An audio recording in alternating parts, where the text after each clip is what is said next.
बेटी की आस में एक के बाद एक 5 बेटियां हो गई मीना की। उसकी सास कमला को वंश बढ़ोतरी के लिए पोते बेटे की आस में उसकी सास कमला को वंश बढ़ोतरी के लिए पोते का मुंह घेरे हुए था।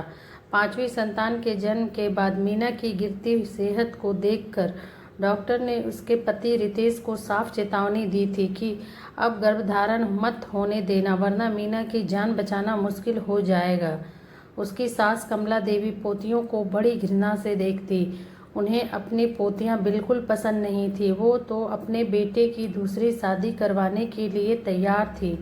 कमला जी का बड़ा बेटा रितेश दूसरी शादी करने के लिए तैयार ही नहीं हुआ। माँ, इसकी क्या गारंटी है कि दूसरी पत्नी से बेटा ही होगा? अगर फिर बेटियां ही हुई तो मुझे तीसरी शादी के लिए बोलेगी। मैं अपनी पत्नी मीना से बहुत प्यार करता हूँ। देख, मेरी किस्मत में जो लिखा है मुझे वो स्वीकारना ही होगा।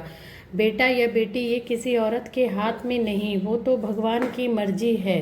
रितेश अपनी माँ को क्या और कैसे समझाता कि पुरुष के शुक्राणु के कारण ही बेटे या बेटी का जन्म होता है। लड़के या लड़की के जन्म में पुरुष जिम्मेदार होते हैं। पुरुष के शुक्राणु में मौजूद एक्स या वाई गुणसूत्र के आधार पर ही बच्चे का लिंग तय होता है। महिलाओं के पास एक्स एक्स लिंग गुणसूत्र होते हैं, जबकि पुरुषों के पास एक्स वाई लिंग गुणसूत्र होते हैं। जब महिला का एक्स गुणसूत्र पुरुष के एक्स गुणसूत्र से मिलता है तो लड़की का जन्म होता है। जब महिला का एक्स गुणसूत्र पुरुष के वाई गुणसूत्र से मिलता है तो लड़के का जन्म होता है। इसलिए पिता का लिंग गुणसूत्र बच्चे के लिंग का निर्धारण करता है।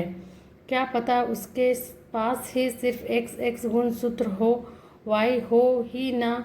फिर ऐसे में तो हर बार लड़की का ही जन्म होगा। किताबों में पढ़े इस ज्ञान को अपनी माँ को समझाना व्यर्थ ही था, क्योंकि कमला जी तो आज भी यही मानती है कि औरत जब 9 महीने अपने गर्भ में बच्चे को रखती है तो यह उसका ही दोष है कि उसने बेटी को जन्म दिया। सुरेश के लिए बेटा और बेटी में कोई अंतर नहीं था। वह तो हर बार बेटी के जन्म पर खुशी होता था और यही समझता था कि उस पर देवी माँ की कृपा बनी हुई है। क्या बोल रहा है? बेटी से सौभाग्य बढ़ता है? अरे, अंतिम संस्कार और मुंडनी भी तो बेटा ही करता है। तेरे वंश को बढ़ाने के लिए बेटा तो चाहिए ही। अपने वंश का अंत होता मुझसे नहीं देखा जाता। माँ, दुनिया बदल रही है और सभी रीति रिवाज भी बदल रहे हैं। क्या हुआ अगर हमको बेटा नहीं है तो? आजकल तो बेटियां भी अपने माता पिता के अंतिम संस्कार में शामिल होती हैं। रितेश मीना को नहीं खोना चाहता था। बेटा अगर हो भी जाए तो बड़ा होकर वो कैसा निकलेगा कुछ नहीं कह सकते।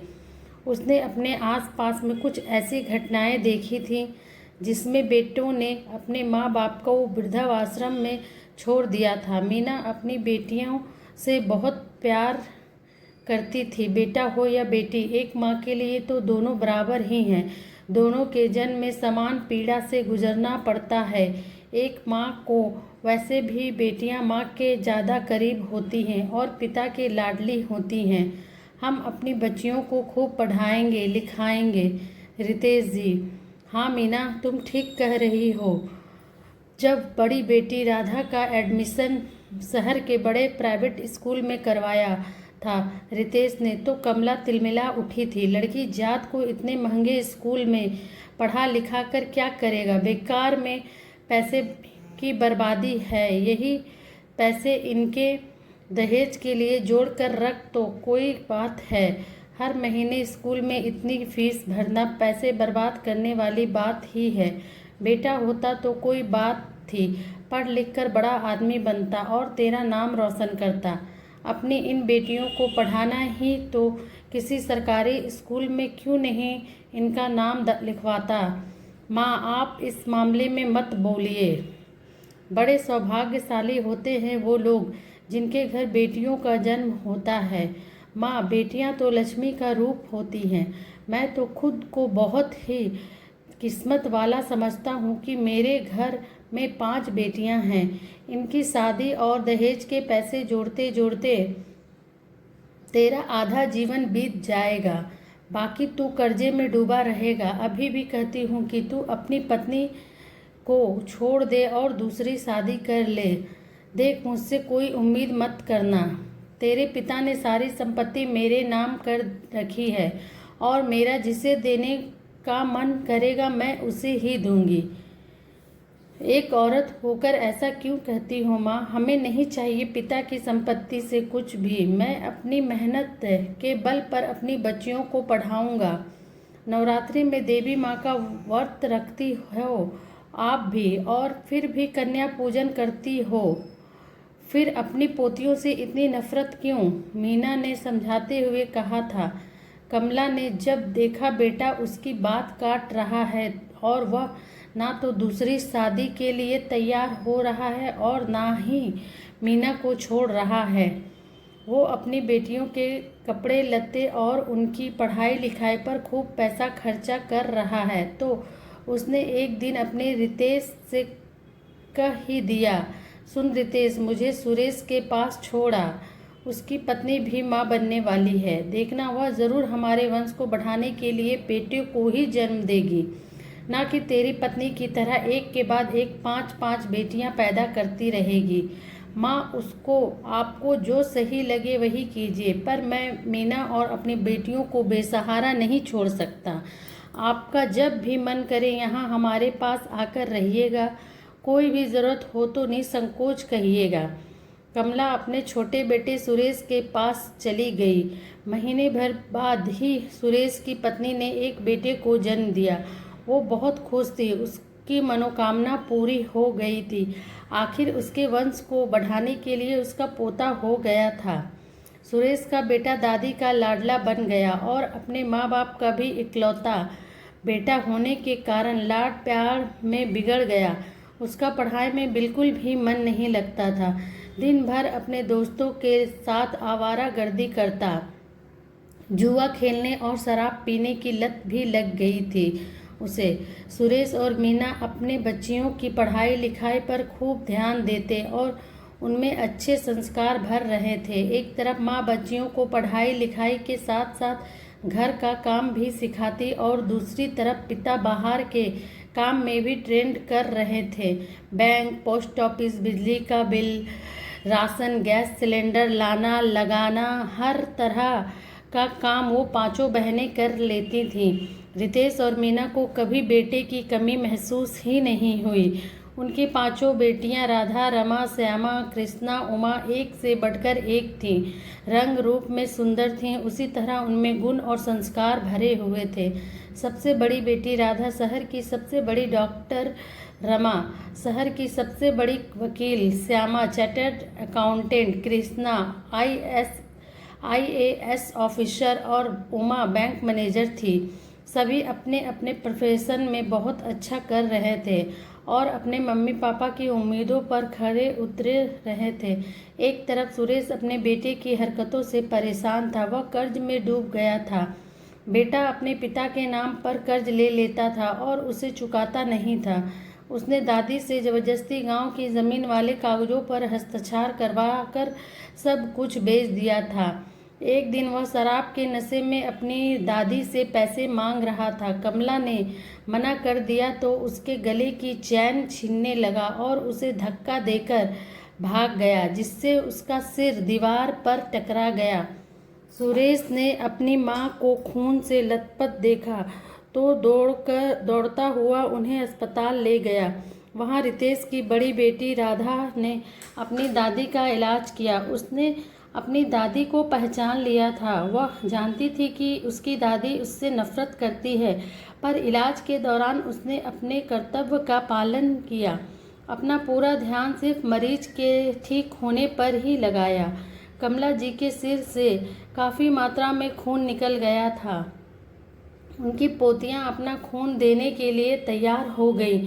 जब राधा ने देखा ब्लड बैंक में दादी के ब्लड ग्रुप O नेगेटिव का ब्लड नहीं मिल रहा था, रितेश और मीना ने भी पुरानी सभी बातों को भुला दिया था। कमला जी को जब होश आया तो उसने डॉक्टर को धन्यवाद किया। आज आपने मेरी जान बचा ली। मेरा पोता तो मुझे मार ही डाला था। मैं तो लड़की हूँ हैं दादी। ना दादी माँ। कमला जी को अपने किए का पछतावा होने लगा। उनकी भी तो 5 पोतियां हैं और उन्होंने कई साल से उन्हें देखा भी नहीं था। जब 5वीं पोती का जन्म हुआ तभी वह छोटे बेटे के पास आ गई थी। छोटे बेटे का बेटा यानी अपने पोते के जन्म पर बड़ा खुश हुई थी। आज उसी पोते के कारण वो अस्पताल में मौत के मुंह में जाते जाते तक पहुंच गई थी। वो तो उनकी पोती ने उन्हें बचा लिया। जरा भी देर होती उनके इलाज में तो शायद उन्हें बचाना मुश्किल था। सुरेश और उनकी पत्नी सर झुकाए एक कोने में खड़े थे। रितेश और मीना भी अपनी माँ से मिलने आए। तब उन्होंने डॉक्टर का परिचय बताया। माँ, तुम्हारा इलाज जिस डॉक्टर ने किया है वो तो हमारी बड़ी बेटी राधा है। क्या यह मेरी पोती है? इतनी बड़ी डॉक्टर, यह तो देवी माँ का रूप ही है। यह मेरा इलाज समय पर ठीक से ना करती तो आज तेरी माँ जिंदा ना रहती। मैं बहुत बुरी हूँ, मुझे माफ़ कर दे बेटा। माँ, माफ़ी मत मांग। यही तो कहता था मैं आपको हमेशा की लड़कियाँ देवी का रूप ही होती है ना।